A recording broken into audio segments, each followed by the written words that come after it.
Hi guys, my name is Stephanie. My topic today is about media and self-image. So media has changed over the course of the last 20 years. And when I say media, I'm not talking about just newspapers or television. It's also included social media that's come along within the last few years, such as Facebook, Instagram, Twitter, and Snapchat.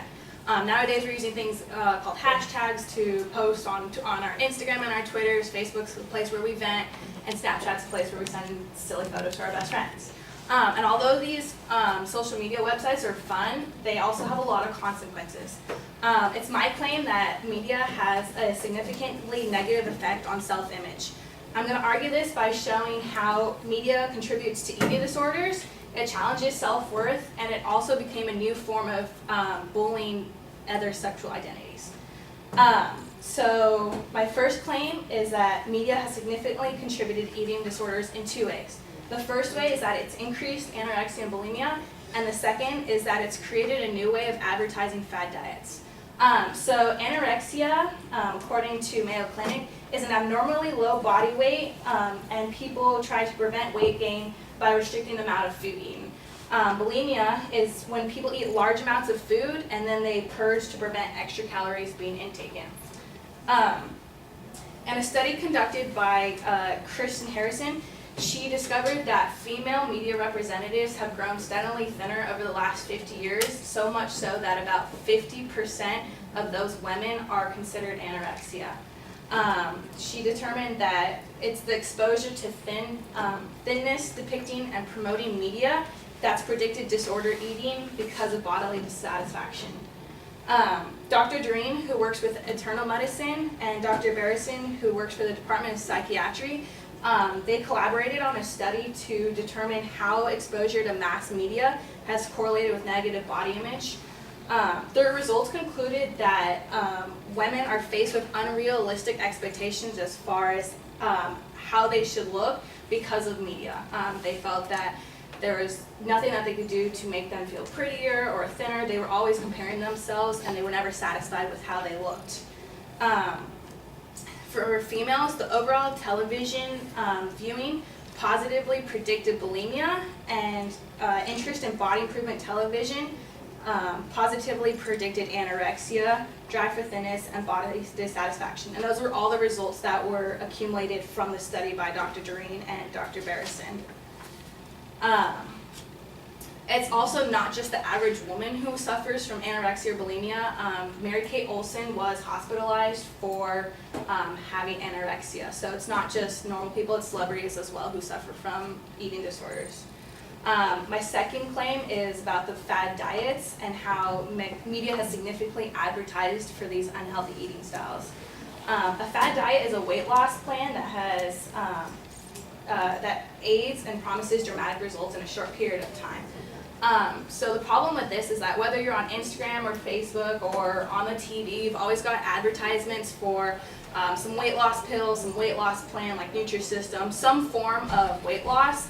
And the problem with these is that they cause health problems because they cut out key nutrients, and you don't get the proper nutrition that you should with a balanced diet of eating fruits, vegetables, meats, and whatever. So they advertise diet supplements and appetite suppressants, so instead of having a long-lasting, healthy lifestyle, you're just relying on short-term diets. My second point is that media challenges self-worth. Both women and men are concerned with their shape and their weight. Reading muscle and fitness magazines correlated with levels of body dissatisfaction in both gay men, straight men, and women alike. That was found in an article done by Better Health. Jennifer Crocker, a PhD psychologist at the University of Michigan's Institute for Social Research, did a survey of college students. Her results show that about 70% of college students say their self-worth is based on appearance. She found that basing self-worth on appearance causes stress, anger, and academic problems. And media has a significant impact on these results because women and men are constantly comparing themselves to others, and the media has become a gateway for unrealistic expectations. Just a quick example of how that is, I'm a beach lifeguard and I stand 10 hours a day in a bikini, and no matter what happens, somebody's going to either tell me I'm too skinny, too fat, I need to work out more, or I don't need to work out more. So somebody's always going to have a comment on how your body is, and it's ultimately like how you view yourself that's going to be the ultimate goal. So my final point is that media has created a new way of bullying towards homosexuals and transgenders. David W. Bond, a clinical social worker and also the vice president of programs for suicide youth prevention, said that suicide attempts are higher for trans youth because they face higher rates of discrimination, rejection, fear, and hatred than other youth. So on average, 40% of transgenders try to commit suicide. A story of this is Leah Afcorn, who was a 17-year-old transgender, committed suicide after being bullied and discriminated on a Twitter account and as well as on Facebook. People are always discriminating about how he should and shouldn't look and how she should and shouldn't look.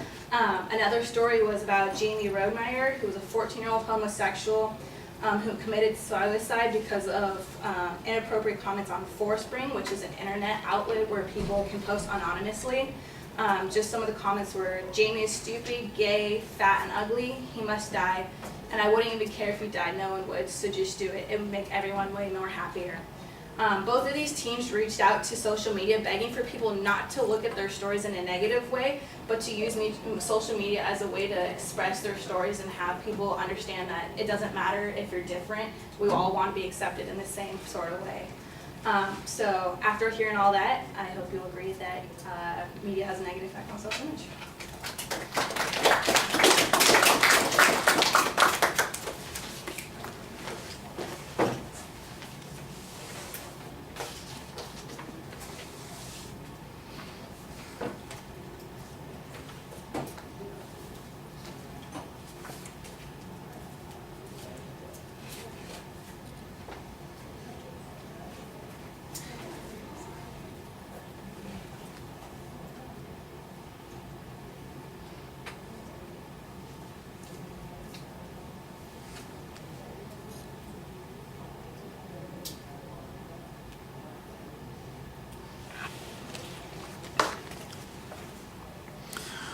All right, the topic idea is pretty solid. You have a clear statement of what the proposition is. There's a good preview at the beginning, so it's easy to follow. You signpost in the body of the speech. That part's good. Most of the evidence you're giving source citations on, and you usually give qualifications on that. I thought that was pretty solid. I do think that you need a little bit more diversity of evidence on a couple of points, and in fact, there's one or two points where it was a little bit thin. So on the first point on the eating disorders, I think you were doing a pretty good job on the idea that people are influenced by the things that they see in bulimia and anorexia, and you had some research on those particular points. That seems solid. The second point on the fad diets mostly seemed to be asserted. I didn't hear any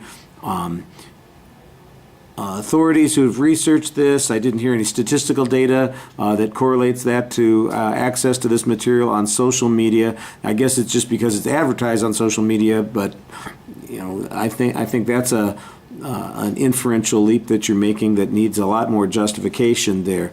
On the second point on self-satisfaction, the data where the study says, you know, how are people measuring themselves, I can see that there is, you know, appearance.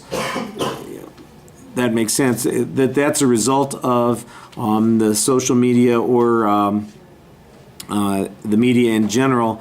That I think is a little bit harder to connect to. I didn't really see that, except that you've got that earlier connection that talks about how, you know, like women might be comparing themselves to the television images or the unrealistic images that they see on TV. Maybe there's a little bit of comparison there, but I think you have to make that argument a little bit more certainly than you did on that particular point. On the third point, I did have one other thing that I was going to mention. The example that you used, which is your personal experience, doesn't fit the category. Because you're talking about media having an influence, and people walking by on the beach don't count as media. So, you know, that's your example on that particular point. You need the stuff that talks about how media has this effect. And so your example, I don't think, really fits that particular argument. Remind me of this when we're talking about the reasoning thing. This is a good example on one of the illustrations that we're going to be talking about. I'm going to have to remember that. I never will.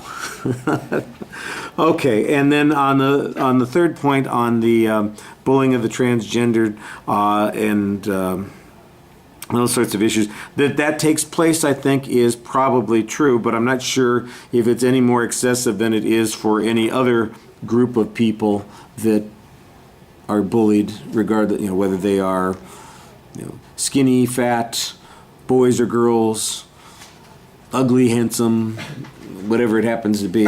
Oh, you're bald, you're fat, you're ugly, that kind of stuff. Well, that kind of, ooh, you sweat.